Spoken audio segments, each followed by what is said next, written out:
Estamos haciendo una serie sobre parábolas y hoy llegamos a la última parábola. Vamos a seguir hablando un poco más del tema de oración, pero hoy cumplimos nuestro ciclo, nuestra serie de 12 parábolas y llegamos a la última, que está en Lucas capítulo 18, verso 9 al 14, conocida como la parábola del fariseo y del publicano o el recaudador de impuestos. Lucas capítulo 18, página 655. Tengan la bondad y ahora sus Biblias, leo para el beneficio de todos. Antes de leer, quiero animarles de nuevo sobre el tema del bazar. Una ayuda muy grande que puedes prestarnos es hablar con familiares y amigos que, como todos, acostumbramos tener muchas cosas que no usamos. Bueno, hay personas que también para el bazar dan cosas nuevas que pueden ser vendidas para la obra del Señor. Esto ha sido un esfuerzo que hemos hecho entre todos, paso a paso, peso a peso, como nos decía nuestro querido Arnubio, y queremos invitarlos a ser parte de esto. Entonces es muy lindo cuando participamos de la cultura de la reutilización, que es muy importante en una ciudad como la nuestra, que cosas que yo no uso no es buena mayordomía, entonces yo las pongo al servicio de otras personas y ellos pagan un poquito de dinero y las siguen usando, y es muy bonito aprender a reutilizar. Así que puedes participar en esto y animarte. Para quienes también animarles en el tema de la membresía, yo sé que pues Marino y yo siempre que hablamos de la membresía tenemos que corregir nuestro lenguaje, porque realmente, para ser francos, no es que usted se hace miembro de una iglesia, ni siquiera que la iglesia le otorga o le entrega una membresía. Realmente, si leemos bien el Nuevo Testamento, es que tú pides ser reconocido como miembro, que otro grupo de hermanos ven que tú eres nacido de nuevo y que quieres caminar en comunión representando a Jesucristo en una iglesia local. Eso es lo que hacemos. Para eso hacemos un curso y pedimos que tenga mínimo 5 o 6 meses entre nosotros para tomar la decisión de quedar, pedir ser reconocidos como miembros, y queremos seguir creciendo en esto. El próximo sábado a las 4 de la tarde, los que no puedan el sábado, el siguiente martes a las 7:30, les invito cordialmente. No tienen que haber tomado la decisión de tomar el curso, ni siquiera de haber pedido ser recibidos o reconocidos como miembros, solamente que venga a la reunión y ahí hace todas las preguntas y te explicamos por qué y cómo se dirige, guiado por el Espíritu Santo, esta congregación a través de una asamblea de miembros. Ahí van a entender todo eso, así que puedes venir por solo curiosidad. Bienvenido sábado 4 de la tarde, martes 7:30. Lucas capítulo 18, verso 9 al 14. A algunos que confiaban en sí mismos y se creían justos y despreciaban a los demás, Jesús les contó esta parábola. Verso 9, Lucas 18. Dos hombres Dos hombres subieron al templo. Dos hombres subieron al templo a orar. Uno era fariseo y el otro recaudador de impuestos. El fariseo se puso a orar consigo mismo. Oh Dios, te doy gracias porque no soy como otros hombres, ladrones, malhechores, adúlteros, ni mucho menos como ese recaudador de impuestos. Ayuno 2 veces a la semana y doy la 10ª parte de todo lo que recibo. En cambio, el recaudador de impuestos, que se había quedado a cierta distancia, ni siquiera se atrevía a alzar la vista al cielo, sino que se golpeaba el pecho y decía: oh Dios, ten compasión de mí, que soy pecador. Les digo, continúa Jesús, que este y no aquel volvió a su casa justificado ante Dios. Pues todo el que a sí mismo se enaltece será humillado, y el que se humilla será enaltecido. Esta es la palabra del Señor. Oremos. Señor, qué parábola tan incómoda.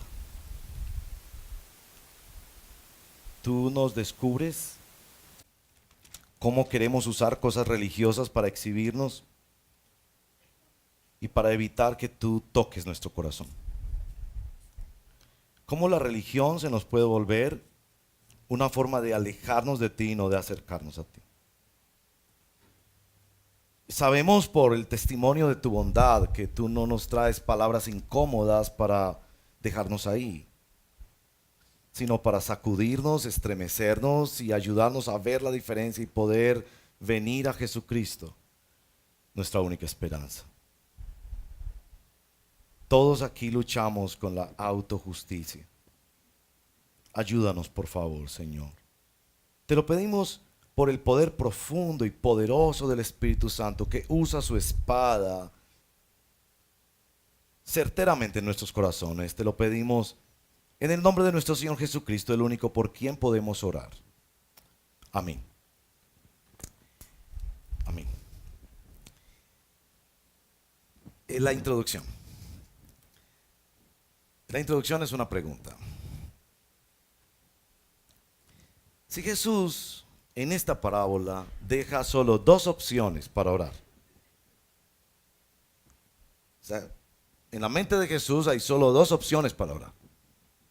Se ora como un fariseo o se ora como un recaudador de impuestos, un publicano. ¿Cuál de las dos escoges tú? ¿Okay? No pido que me responda. Entonces lo que voy a hacer es tratar de mostrarles primero porque es tan incómoda esta parábola. En segundo lugar, les voy a mostrar por qué señala el problema de la autojusticia. Y en tercer lugar, les voy a mostrar cómo es que se derrota la autojusticia. No tienes que entender eso todavía, solo te estoy diciendo qué lugares vamos a visitar. Los visitarás. El primero, ¿por qué es tan incómoda esta parábola? Esta parábola es muy incómoda porque usted y yo, si viviéramos en el primer siglo, o sea, hace 2000 años, y nos hicieran la pregunta, ¿cuál de estas dos formas de orar escogeríamos? Usted y yo escogeríamos la forma de orar del fariseo. Usted seguro va a decir, no, yo no. Téngame paciencia, yo le voy a explicar por qué creo que escogeríamos la forma del fariseo. Entonces, aguánteme un poquito. La escogeríamos porque en el primer siglo toda la gente quería ser farisea. De hecho, las familias querían que por lo menos una persona en su familia fuera fariseo. Yo sé que usted está pensando que fariseo es ser hipócrita, aguánteme nomás. En esa época no pensaban eso. Eso era la crema innata de la sociedad. Esto era gente prosperada. ¿Y saben por qué eran prosperados? Ellos creían que eran prosperados porque estaban muy bien con Dios. ¿Les suena parecido? Ellos eran ricos, la mayoría. Muy respetados en la sociedad. Y cumplían al detalle más o menos 613 mandamientos. Algunos eran anuales, hay que decirlo, otros mensuales y otros semanales, pero la mayoría eran diarios. Los cumplían de verdad. De manera que todo el mundo admiraba a los fariseos. Yo sé que usted piensa que no, pero le estoy contando, en el primer siglo todos querían ser fariseos y quisieran por lo menos en la familia tener uno de esos personajes. Una de las razones por las que se apreciaban tanto los fariseos era esta frase: se tenían confianza. ¿Les suena esa frase? Ellos sabían quiénes eran y sabían quiénes no eran. Ellos estaban bien parados en la sociedad, se tenían confianza. Como cuando un jugador va a cobrar un penalti en una final de la Copa Mundial. A mí me encantan esos momentos, pero jamás quisiera ser uno de esos personajes. Y entonces James o Cristiano Ronaldo van donde el técnico y le dicen: profe. Esa no la tradujeron bien, ¿cierto? ¿O qué? Cuando ellos hacen eso es que están explicando algo. ¿Qué están explicando? Al mundial. ¿Cómo se dice mundial? Mundial. Bien, mundial. Entonces ellos van en el mundial, donde el entrenador le dicen: profe, póngame a mí que yo me tengo confianza. Oiga, y eso es admirable. Porque yo digo, esa gente tiene nervios de acero. Yo no quisiera patear un balón y que de eso determinara los millones de dólares y todo lo que venga después de eso. Yo no quise. Pero estos tipos tienen confianza. Ellos lo han hecho muchas veces. Ellos creen en su potencial, ellos, profe, póngame a mí en la lista, yo le arreglo eso. Se tenían confianza. Los fariseos eran así. Y una de las cosas es que ellos sabían quiénes eran ellos y quiénes no eran ellos. Y sobre todo, ellos sabían adorar. Ellos sabían adorar. Yo no sé a usted qué le pasó la primera vez que vino a la iglesia, pero yo sé que muchas personas vienen a la iglesia y escogen estar más bien lejitos, no donde todo el mundo los vea. Porque todo este tema de saber cómo se canta y todo, y de repente usted dice, yo no canto bien, entonces ¿qué me voy a poner allá adelante? Y yo, ¿cierto? Y en qué momento se levantan las manos, en qué momento se bajan las manos, toda esa cosa. Y la religión judía tenía mucho más parafernalia que eso.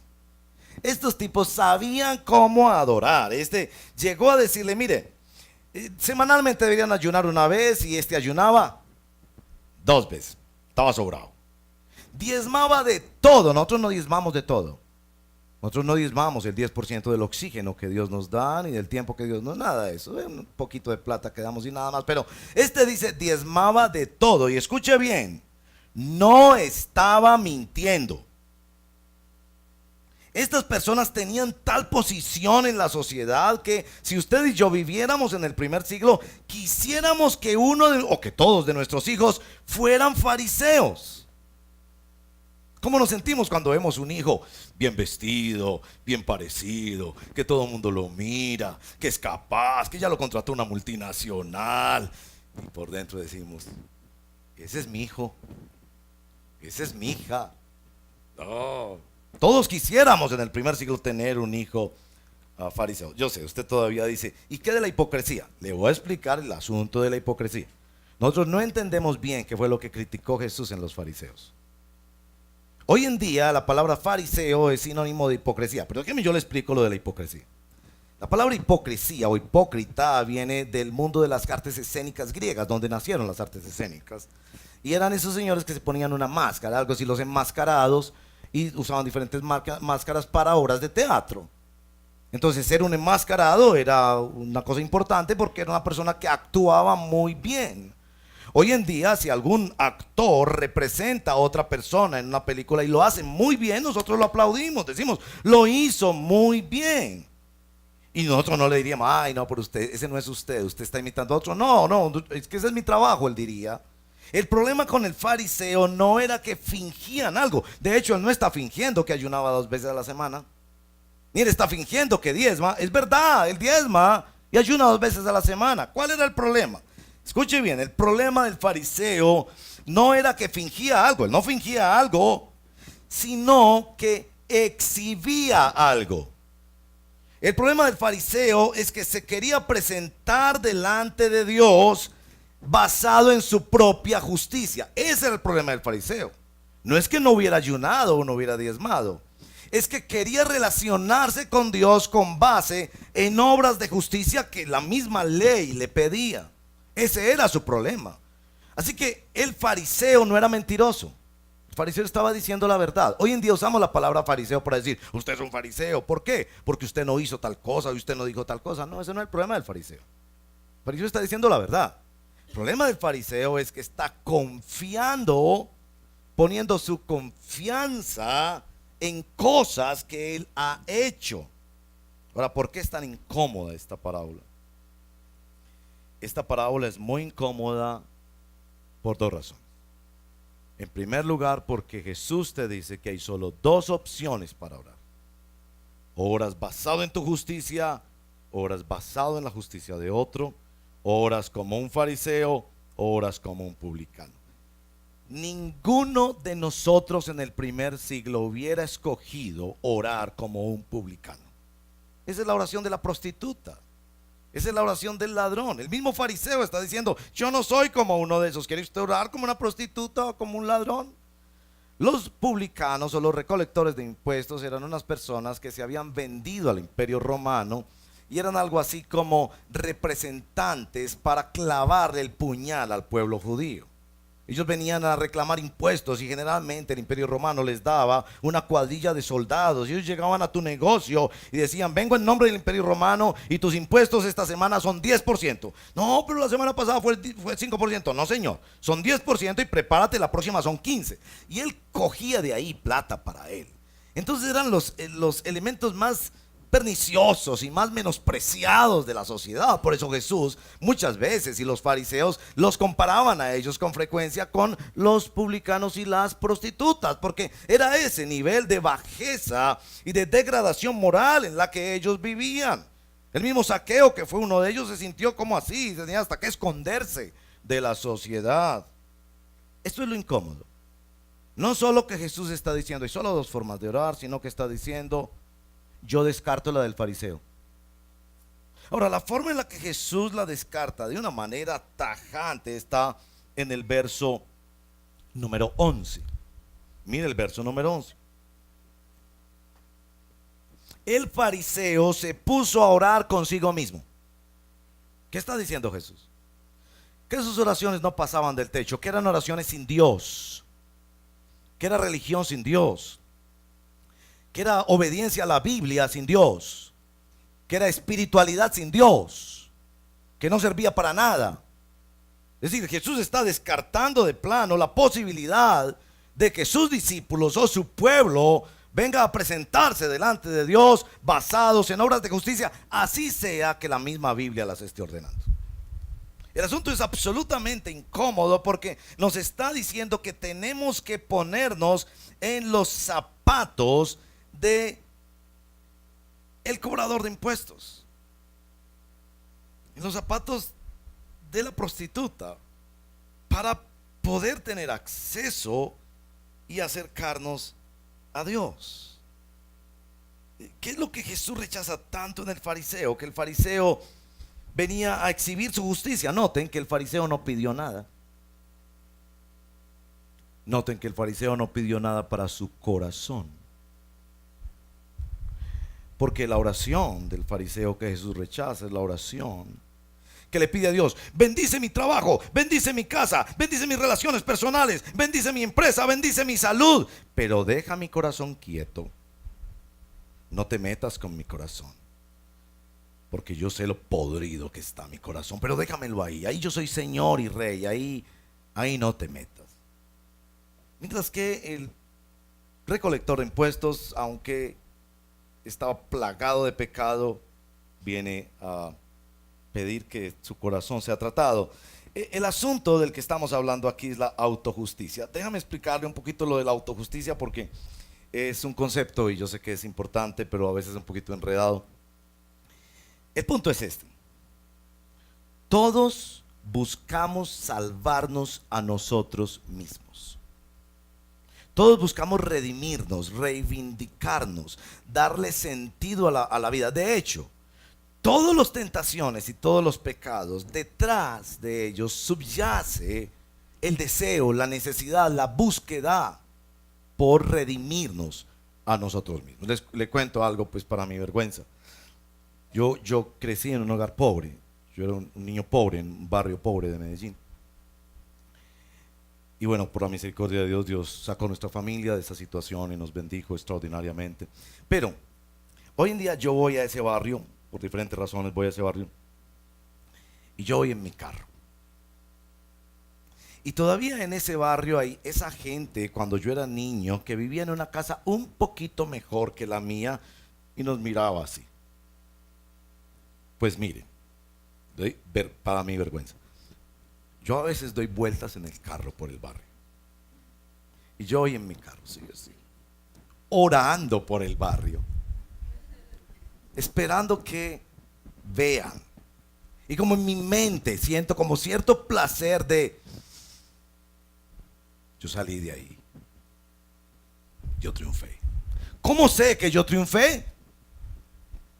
Voy en carro, y ahí en la esquina está ese muchacho que era de mi misma edad y está ahí haciendo nada, el pobre tipo, y se ve hasta más viejo y metido en las drogas, y esa casa ni siquiera la han reparado en 20 años, y esa señora, y esa muchacha que era la bonita del barrio, que nunca me prestó atención, y mire, pero yo aquí voy en mi carro. Y a veces veo que miran y algo dirán, ¿no? Oh. Eso lo hacemos todos, no solo yo. Eso lo hacemos todos. Algunos lo hacen con la belleza. Yo soy más bonita. Ahora, no decimos eso. Recuerde que estas son conversaciones privadas. No es que andamos diciendo eso, pero ahí está, ¿no? Ahí está. Otros con las posesiones materiales, otros con la educación. Y esos son los ídolos de nuestro corazón, los altares en los que sacrificamos nuestra vida. ¿Para qué? Para redimirnos a nosotros mismos. El fariseo llegó al templo para decir: ya me redimí, Dios, no te necesito, yo ya me arreglé, usé tus cosas religiosas para yo arreglarme por mí mismo. Ya ahora sé ayunar, ya ahora sé diezmar, ya yo soy diferente, mira que soy hasta diferente a esas otras personas. Eso lo llama la Biblia autojusticia. Libro de Gálatas, libro de Romanos, pero sobre todo quiero que miremos un texto en el Sermón de la Montaña que empieza precisamente e intencionalmente así, porque Jesús sube a la montaña como Moisés a mostrar el verdadero significado de la ley, la profundidad de la ley, para qué estaba dada la ley. Mateo 5, verso 20. Mire esta frase: porque les digo a ustedes que no van a entrar en el reino de los cielos a menos que su justicia supere a lo de los fariseos y de los maestros de la ley. ¿Qué nos está diciendo? Que entonces, si estos fariseos ayunaban 2 veces por semana, yo debo ayunar 4, porque mi justicia debe superar la de los fariseos. No. El problema es que el fariseo entendía mal la ley. Él pensaba que la ley había sido dada para nuestra salvación, y eso subyace en el espíritu de toda religión. Y eso subyace en el espíritu y el corazón de todo ser humano. Pensamos que Dios nos ha ordenado una cantidad de cosas que nosotros debemos cumplirlas en nuestras fuerzas para poder canjear con Dios sus bendiciones y en última su salvación. Eso pensaba el fariseo, y Jesús está diciendo: tiene que superar, y en ese sentido tiene que ser diferente a la justicia de los fariseos y de los maestros de la ley. Porque ellos estaban pensando que la ley era dada para que la cumpliéramos y así nos salváramos. Error graso. Cuando la ley nos es dada para llevarnos a Cristo, para mostrar nuestra necesidad de Cristo y mostrarnos quién es Cristo, el único Hijo de Dios que cumplió toda la ley a nuestro favor y que nos da el Espíritu Santo para que nosotros podamos amar la ley de Dios.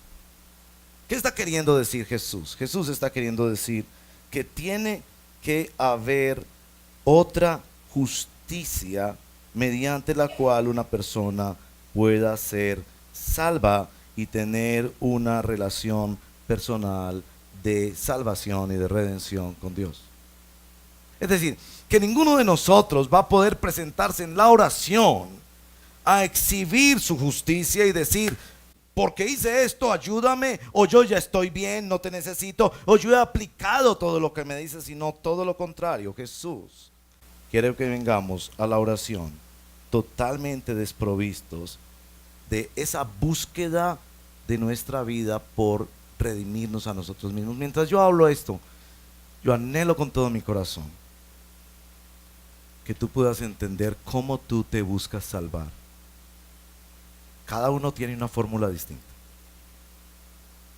Algunos vamos por el tema de cosas materiales, o por el tema de educación, por el tema de prestigio, por el tema de belleza, por el tema de acciones buenas que serán admiradas. Cada uno tiene sus ídolos diferentes, cada uno tiene sus formas de salvarse.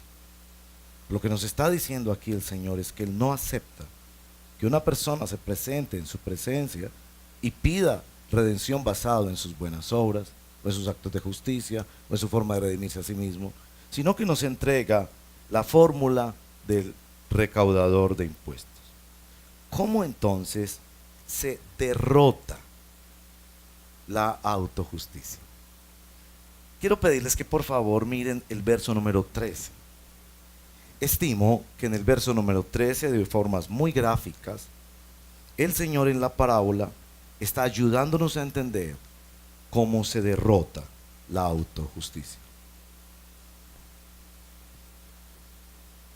Verso número 13 En cambio, el recaudador de impuestos, que se había quedado a cierta distancia.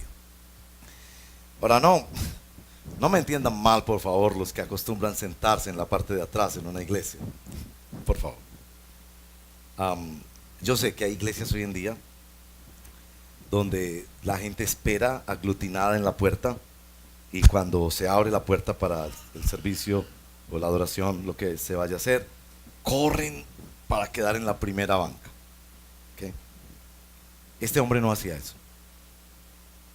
Este hombre se quedaba a distancia. Y con eso permitía que otros vieran que él se quería quedar a distancia. Yo no sé a usted cómo se siente con esto de las alabanzas y todo en la iglesia, pero este hombre sentía que había una distancia muy grande entre él y Dios.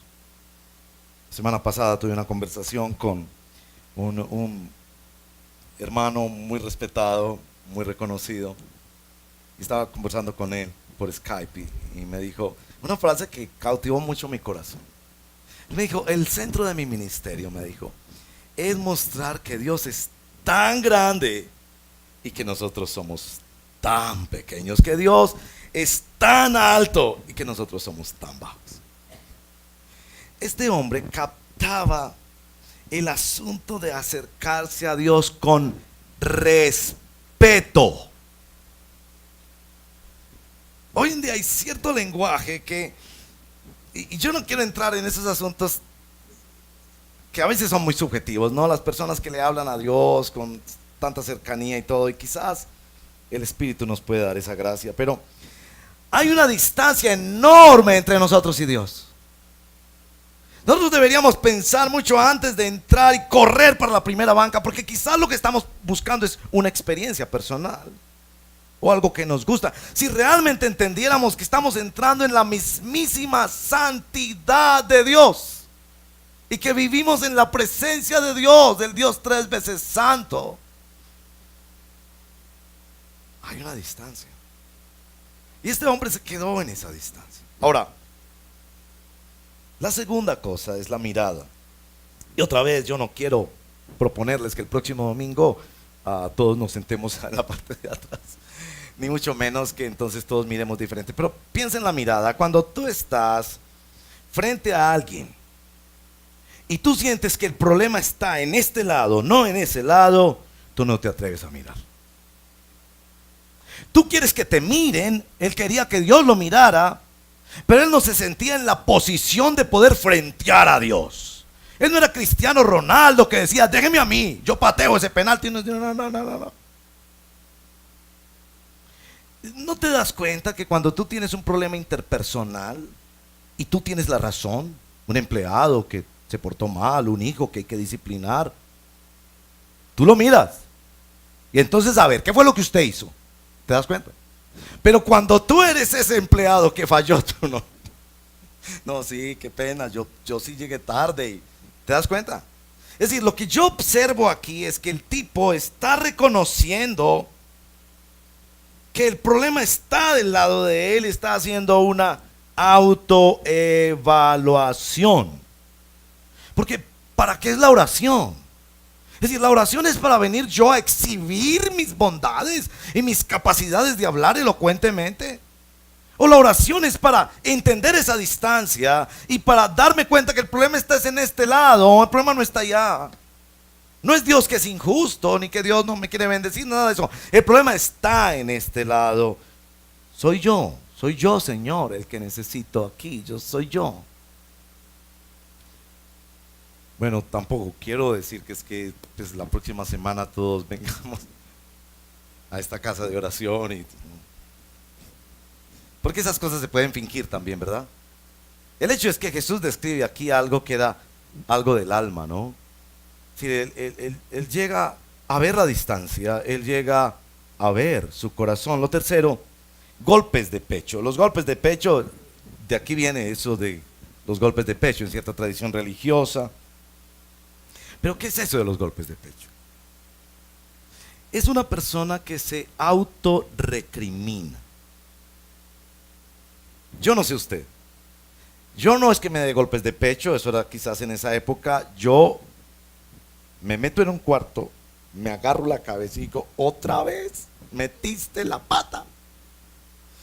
O frunzo el ceño, o me muerdo los dientes por otra vez. Es decir, es la persona que reconoce que la embarró, que es un fracaso. Que aunque para los demás podría ser exitoso porque tenía mucho dinero, los publicanos eran ricos también, pero él reconoce: yo soy un fracaso. Yo no amo a Dios con toda mi vida, yo no amo al prójimo como a mí mismo, yo me nutro de esas cosas y aprovecho todas esas cosas para mí, yo soy el Dios de mi propia vida, yo soy un fracaso. Y bueno, en cuarto lugar, las palabras, ¿no? Verso 13: oh Dios, ten compasión. Ten compasión. Otra traducción dice: sé propicio. Ten misericordia. Aparta tu ira de mí. Tu ira es justa y santa contra mí. Aparta tu ira de mí, que soy pecador. Esta mañana la liturgia, la adoración de la iglesia ha sido guiada por el Salmo 51. A propósito, en nuestra congregación, cada semana cuando adoramos al Señor, el equipo de alabanza se prepara en semana, los pastores oramos juntos y escogemos con el equipo de alabanza un texto de la Biblia que nos guíe en la adoración. Hemos descubierto que esto es esencial para que nuestra adoración no sea idolátrica ni enfocada en nuestra experiencia o nuestras emociones o nuestros gustos o para exhibirnos a nosotros, sino que sea una respuesta a la revelación de Dios, porque la verdadera adoración es una respuesta a la revelación de Dios. El salmo de hoy era el Salmo 51. Salmo maravilloso que debemos leer cuando el Espíritu Santo quebranta nuestro corazón y nos señala nuestro pecado, cosa que debe ocurrir todos los días. Salmo 51, verso 17. Salmo maravilloso que describe toda esta experiencia de David. Salmo 51, verso 17. El sacrificio que te agrada, Señor, es un espíritu quebrantado. Tú, oh Dios, no desprecias al corazón quebrantado y arrepentido. Ahí hay una promesa de Dios que Dios no rechaza, sino que acoge con profunda compasión el corazón quebrantado, contrito, humillado, arrepentido. Si entendemos esa promesa de Dios, deberíamos entrar a la oración en profunda aflicción a causa de nuestros pecados.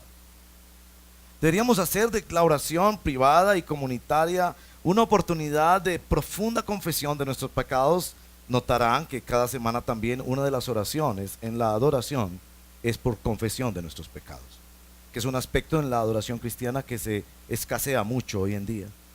El pueblo de Dios ha de venir a la presencia de Dios reconociéndose pecador. Nosotros no somos gente justa que viene a exigirle a Dios y a declararle y a mover los hilos o a declarar fórmulas o palabras mágicas, sino hombres y mujeres redimidos por la gracia de Dios en Cristo Jesús, pero que batallamos día a día con el pecado.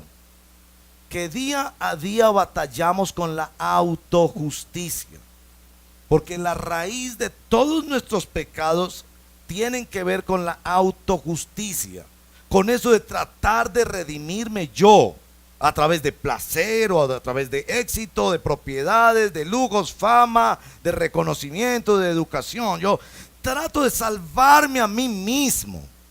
Y la oración golpea nuestra autojusticia para mostrarnos que solamente podemos depender de la compasión de Dios en la obra y en la persona de nuestro Señor Jesucristo. No estaría completa una exposición de esta preciosa parábola si no leyéramos más las Escrituras sobre el tema de la justificación por la fe.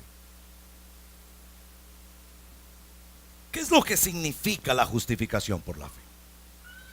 Que un pobre pecador merecedor solamente del infierno es salvado única y exclusivamente porque no hace nada, sino que apela por la fe, por una confianza dada por Dios, a que Dios lo perdonará y le tendrá compasión a pesar de su multitud de pecados.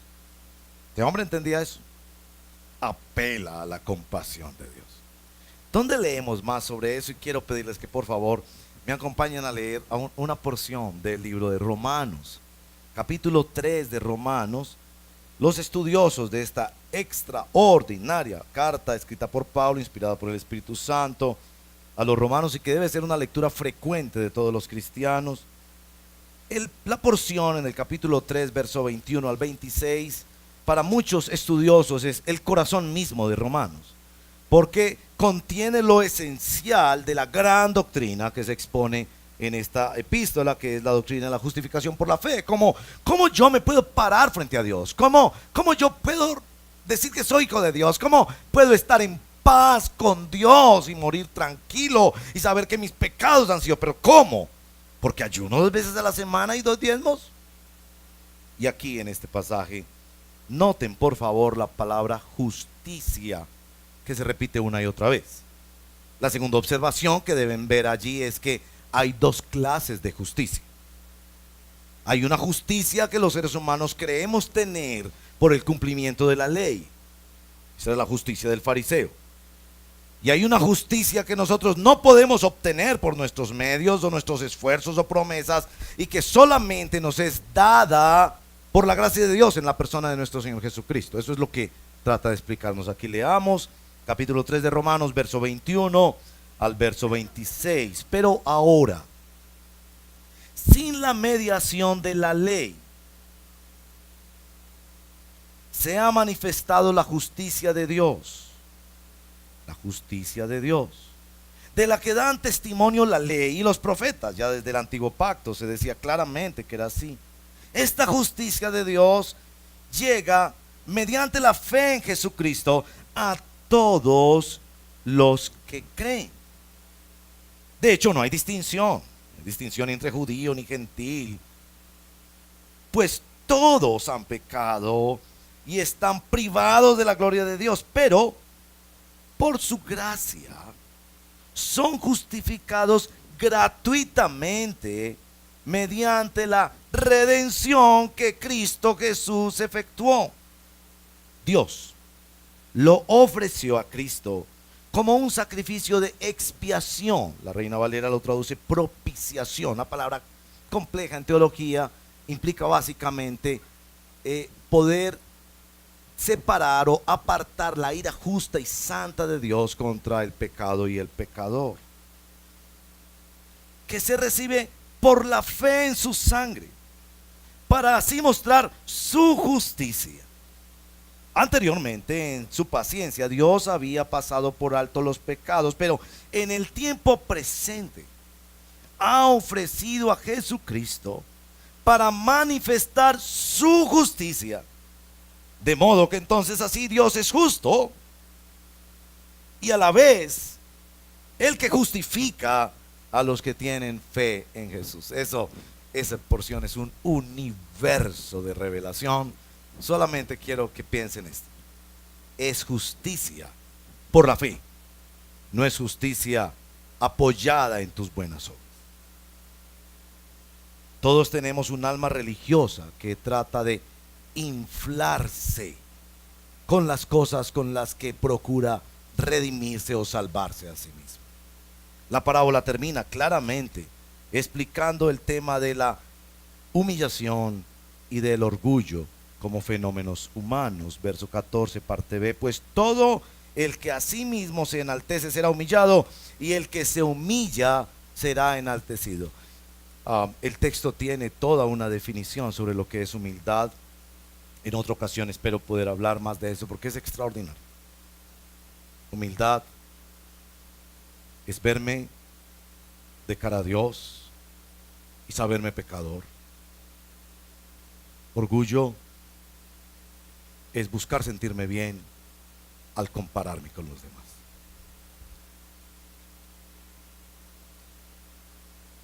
El orgullo se infla, y como la inflación en los países nuestros cada día es más grande, Nuestro orgullo cada día es más grande. La humillación que nos trae el Evangelio nos desinfla, como a las uvas pasas. ¿Han visto las uvas pasas? Arrugadas.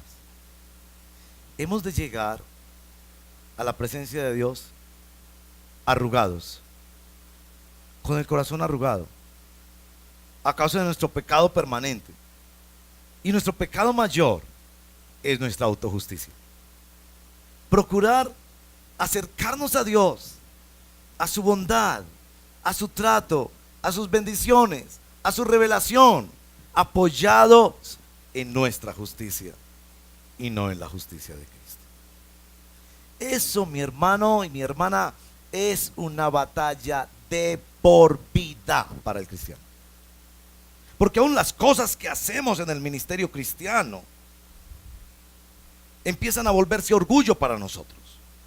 Por eso es que el Señor nos aconseja que tu mano derecha no sepa lo que hace tu izquierda.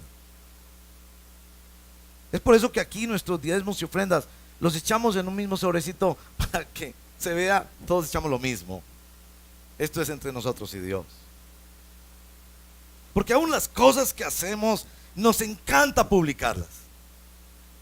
Porque estamos en ese modo default dentro de nosotros, tratando de salvarnos a nosotros mismos, y aún usamos a Dios y a la religión para salvarnos a nosotros mismos.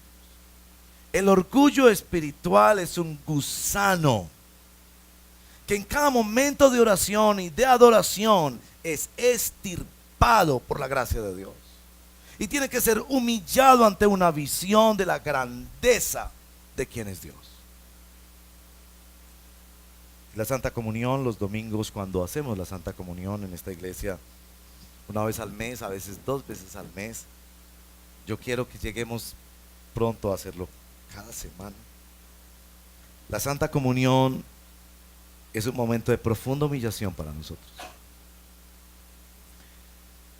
En la Santa Comunión vemos el pan y el vino y recordamos la muerte de nuestro Señor Jesucristo, el más santo y más puro, humillado y masacrado por mi pecado. Y yo puedo ver de nuevo la grandeza y la gravedad de mi pecado, pero también en la Santa Comunión puedo ver la grandeza y la firmeza del amor de Dios. Si tú has rendido tu vida al Señor en arrepentimiento y fe, no tienes que ser de esta iglesia, no tienes que haber sido bautizado en esta iglesia. Eres invitado a tomar parte en esta comunión. La Santa Cena se celebra con 2 propósitos. Propósito número 1, ponernos a cuentas con Dios. Por eso yo quiero hacerlo cada semana en la comunión de la iglesia, porque es aquí donde venimos a pedir perdón y a reconocer que vivimos de la compasión de Dios en Cristo Jesús, de la justicia por la fe, en la que Cristo fue el que pagó por mis pecados y compró mi salvación y mi santificación. Entonces la Santa Cena viene a ser como el estar a cuentas, el renovar el pacto, el volver al Evangelio y a la gracia de Dios. Por eso es tan precioso y la necesitamos profundamente. La segunda razón es porque en la Santa Cena predicamos el Evangelio. En la Santa Cena decimos, esto es lo que costó el pecado de cada uno de los hijos de Dios, y por eso Cristo vino a redimirlos. Y le decimos al mundo que hay esperanza, ven a Cristo. La Santa Cena es la predicación visible del Evangelio.